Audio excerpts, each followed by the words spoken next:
Be me, 30 years old, marketing lead at a mid-sized firm in Austin.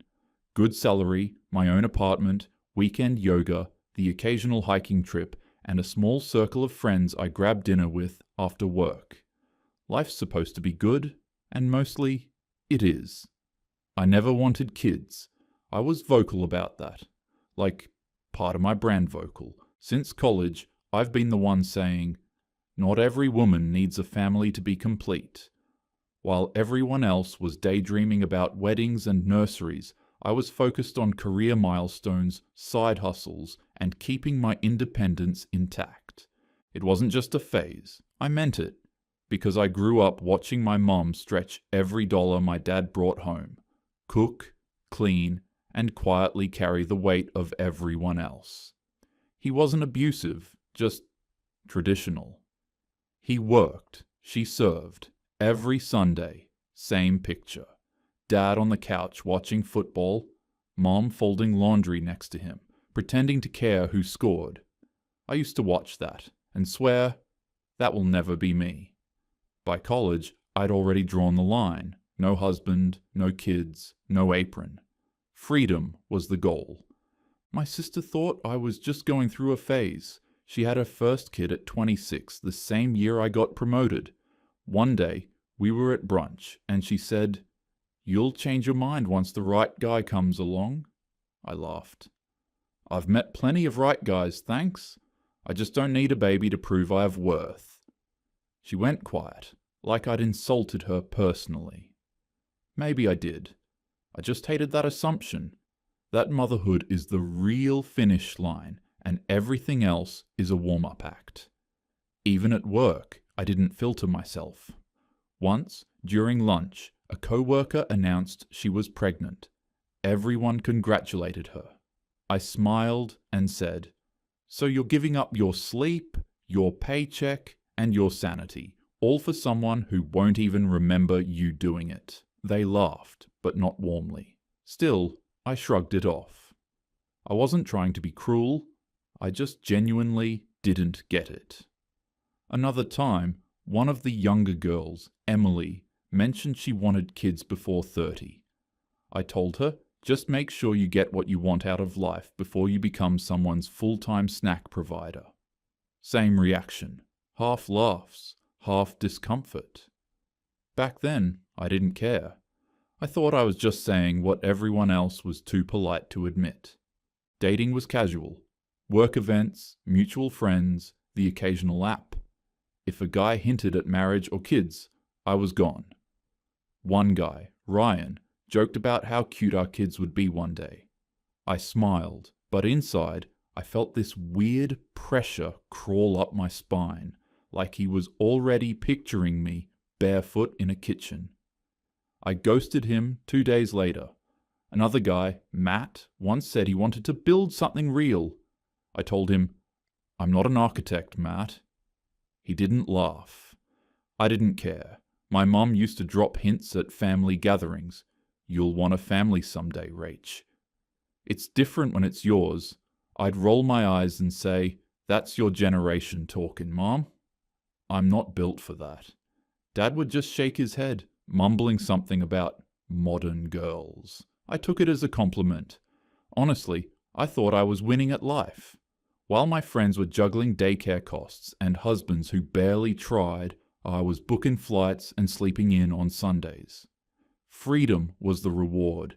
No crying babies, no split bank accounts, no asking permission to exist. At brunches, I'd watch them show up exhausted, talking about fevers and soccer practice, while I showed off the new designer bag I'd just bought. In my mind, they'd chosen their cages. I'd chosen wings. I'd tell anyone who'd listen. Motherhood is beautiful if it's your calling. It's just not mine, but if I'm being honest, I didn't just think it wasn't for me. I thought I was better for not wanting it. Smarter, stronger, like I'd seen through the trap everyone else had fallen for. That confidence? It felt like armor. To all the men who talked about wanting something real, building a family, or settling down someday, I had the same response. a half smile, and a raised brow. I'd tell them, "You might want someone a little more barefoot and bakes pies." If they laughed, maybe there'd be a second date. If not, whatever. I told myself that meant I was untouchable, and I believed it. The next few years blurred together. Work, short flings, promotions that felt important for about a week. I kept telling myself I was too busy to think about anything else. By 34, the pace hadn't slowed, but the feeling had. The wins felt smaller. The quiet after work felt heavier. I was still at the same marketing firm, now a team lead. It sounds impressive, but mostly it means taking the blame when clients change their minds. The paycheck's decent. My car starts every morning, and I still live alone, which I tell myself I like. Mostly.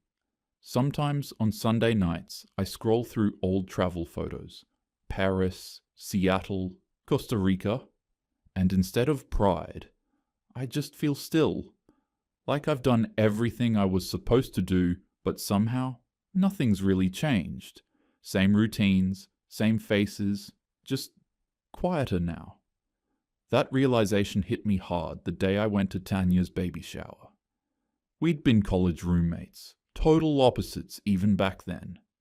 She was the one baking cupcakes for her boyfriend's birthday while I was breaking up with mine over text. When I got the invitation, I almost didn't go. The idea of sitting around a living room covered in pastel balloons sounded like a nightmare. But I went. Mostly out of guilt. The second I walked in, it was chaos. Baby clothes everywhere, the smell of vanilla candles, women squealing over tiny socks. I remember standing there, holding a glass of cheap Prosecco, trying not to roll my eyes. At one point, someone handed Tanya a diaper cake. Literally a stack of diapers wrapped with ribbons, and everyone clapped like she'd just won an award. I muttered, "I hope she gets store credit for that."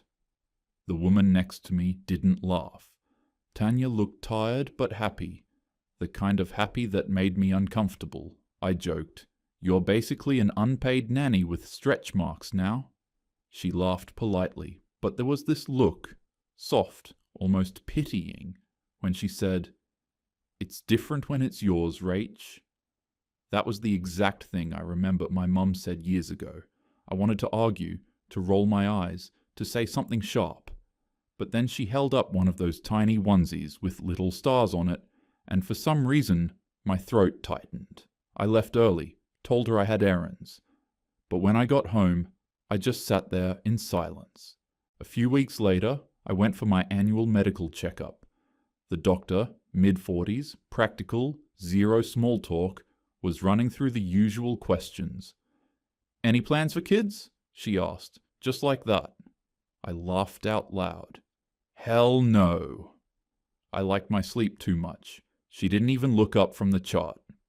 "Okay, just asking because if you ever change your mind, now's the time to start checking hormone levels." I blinked. "Wait, what do you mean, now's the time?" She smiled faintly. "Not trying to pressure you. It's just biology, Rachel. Things change after 35. That shut me up. She moved on to the next question, like nothing happened, but that one line hit harder than I wanted to admit. Not because I suddenly wanted kids, I didn't, but because of the way she said it, like gravity. Just a fact. That night, I poured myself a glass of wine and sat on the couch. Lights off, laptop glowing in front of me. I looked up, fertility after 35, out of curiosity. I don't know why I did that. Curiosity? Panic? Ego? The results weren't exactly comforting. Percentages, risks, diminished ovarian reserve. The phrasing alone sounded like a judgment. I closed the laptop, stared at the ceiling, and told myself I wasn't scared. I just didn't like the idea that biology got the final say. I thought, okay, maybe not never. Maybe, if it happened, I'd do it differently. That idea spiraled faster than I expected. If I had kids, They wouldn't grow up with all that outdated gender crap. No boys don't cry, no princess nonsense. I'd raise them with awareness, the kind the world still fights against. My house would be a safe space for expression and equality. If I had a son, he'd learn consent before he learned multiplication. He'd play with dolls if he wanted to. I'd make sure he unlearned toxic masculinity before it even found him. If I had a daughter, she'd never be told to smile for anyone. She'd know her worth wasn't in her looks or who she dated. She'd be strong, outspoken, unshakable, and definitely know how to use a man in all the ways that she should, since they love bragging about being the providers.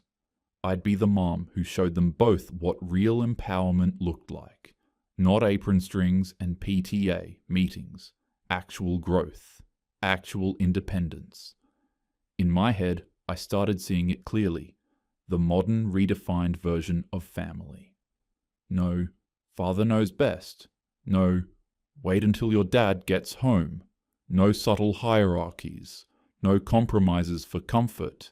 Just partnership and principles. It started to make a strange kind of sense. Maybe having kids wasn't giving in. Maybe it was strategy. If the next generation was where change happened, then why not raise the change myself? I could raise kids who challenged everything I hated growing up. Boys who refused to dominate, girls who refused to obey, kids who'd question every power structure before it could shape them. The more I thought about it, the more it felt less like motherhood and more like a mission. Not diapers and lullabies. Legacy.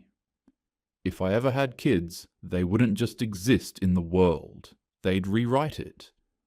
A few days later at work, I was chatting with Lily, one of the senior managers. Late 40s, 2 teenagers, steady as a metronome, even when everyone else is losing it. The type of woman who makes balance look effortless, which, for some reason, always irritated me.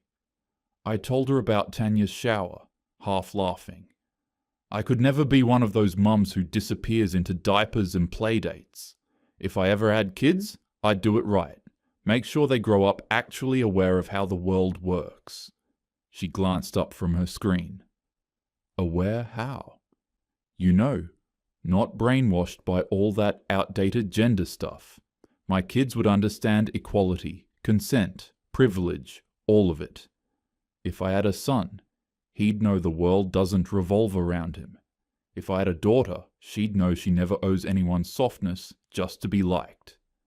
Lily didn't flinch, just listened quietly. When I paused, she said, "Sounds like you'd raise good people. But maybe ease up on the syllabus a little." I frowned. "Syllabus?" She smiled gently. "You sound like you want to teach a course instead of raise a kid. Kids don't come out with politics. They come out with curiosity. If you start loading them with ideology too early, any ideology, you just replace one kind of bias with another." I crossed my arms. "So what? You think teaching them about equality is wrong?" "No," she said, calm as ever. "Teaching them through rules about equality is different from showing them what it looks like. You can tell a kid 100 times that boys and girls are equal, but if you treat people with respect and empathy, they'll learn that faster than any lecture." I scoffed. "You make it sound like being intentional is bad." "Not bad," she said, "just heavy. Kids aren't tools for fixing the world, they're people. If you raise them to carry your causes before they even know who they are, you're not freeing them. You're just choosing the cage for them instead of letting them build it themselves." Her tone wasn't condescending. If anything, it was annoyingly reasonable. But it hit a nerve. Grow with them, not through them. That was what she was saying, even if she didn't spell it out. The thought unsettled me more than I wanted to admit. In my head, parenting had always been about control, about directing the outcome, shaping it, making sure the next generation didn't make the same mistakes. But Lily's words poked at something I hadn't considered. What if I wasn't supposed to control it? What if I was supposed to trust it. That idea felt messy, vulnerable. And humility? Yeah, that's never really been my thing. Lily's words stayed with me longer than I wanted. Grow with them, not through them. I'd replay it while driving to work or brushing my teeth, telling myself it was just another boomer perspective. Still, part of me hated how reasonable it sounded. Maybe that's why I started thinking more seriously about finding someone. If I was going to raise this revolutionary family, I'd need a partner, someone who believed in progress as much as I did. So, I re-downloaded the dating apps. Filters: feminist, progressive, socially aware, pro-choice. My profile line read, "Looking for someone who believes raising the next generation right matters. Empathy over ego." A few matches popped up. Most fizzled after one coffee. They smiled politely when I talked about redefining masculinity or teaching boys empathy, but their eyes glazed over. I told myself that was good. I was weeding out the fragile ones. Then there was Daniel, early 30s, consultant, calm, deliberate voice. He didn't brag. He didn't flinch when I said I was career-focused, so when he asked me to dinner, I said yes without hesitation. We met at a place on South Lamar that looked like it belonged in a travel magazine. Exposed brick, wine glasses that cost more than the wine. He was easy to talk to. We joked about bad clients, traded travel stories. He had this dry sense of humor that didn't compete with mine, which was rare. He actually listened, not waiting to talk, but really listening. For once I thought, this might actually go somewhere. Then, somewhere between the main course and dessert, he asked about the future, not in a pushy way, just curious. "So where do you see yourself in a few years?"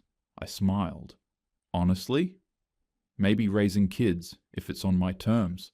I want to do it differently." He tilted his head, intrigued. "Differently how?" "No gender nonsense," I said immediately. "No power imbalance. I want a family that runs on principles, not old habits. If I had a son, he'd learn consent before long division. If I had a daughter, she'd never think she owes anyone softness to be liked." Daniel nodded slowly. "That's structured." "Structured's good," I said. "We need structure if we want to fix what's broken." He smiled faintly. "Fix?" "You make it sound like kids are a social project." "It's not a project," I said, shaking my head. "It's responsibility. Every generation either repeats the last one's mistakes or corrects them. I'd rather correct." He took a sip of wine, thoughtful. "Okay, but what if that correction becomes its own kind of overreach?" I frowned. "Meaning?" "I mean," he said carefully, "you talk about raising them to be free, but it sounds like you'd be programming them, telling them what to think instead of how to think." I leaned in a little.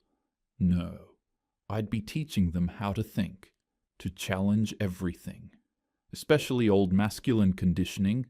We've let boys grow up believing empathy makes them weak. And girls? They're raised to be polite little doormats. I'd tear that cycle apart. Daniel tilted his head slightly, studying me. "So, what happens if your son wants to play football, and your daughter wants to wear pink dresses and be a stay-at-home mom?" I laughed. "Then I'd ask where they learned that." He smiled politely. "Maybe from just being themselves." "They'd unlearn it," I said quickly, "because they'd understand how those choices were built. People think they choose freely, but they're molded by patriarchy from birth. My job would be to break that mold." He blinked, slow and deliberate. "Sounds exhausting. For everyone." "Not exhausting," I said, trying to keep my tone light. "Necessary. If I don't raise them aware, who will? The world isn't neutral, Daniel. If you're not teaching awareness, you're teaching ignorance." He leaned back, quiet for a few seconds before replying. "You know, I don't think most men would be okay with that. I felt my chest tighten. Why? Because they're scared of raising kids who actually see through the bullshit? He chuckled softly, not mocking, just disbelieving. No. Because they'd feel like passengers in their own family. You've already decided what's acceptable before there's even a kid, or a partner. There's no space left for anyone else. That's such a typical male thing to say, I shot back, crossing my arms. You hear a woman with standards and call it control. He smiled again, that calm, patient kind of smile that feels worse than an argument. I think there's a difference between standards and blueprints. For a moment, I didn't know what to say. He took another sip of wine. Look, I get it. You want something better.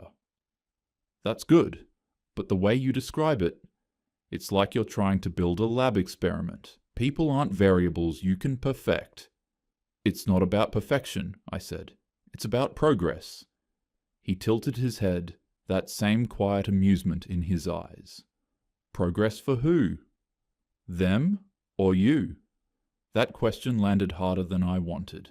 The waiter appeared, clearing plates, breaking the tension. Daniel glanced at his watch, polite smile locked in place. He changed the subject. Hiking, weather, travel. I answered, but the warmth was gone. When the bill came, he insisted on paying. I didn't argue. Outside, he walked me to my car, hands in his pockets, posture easy. You're really passionate, he said finally. I respect that. The words were kind, but they felt like an ending. I forced a smile. Guess that's rare these days.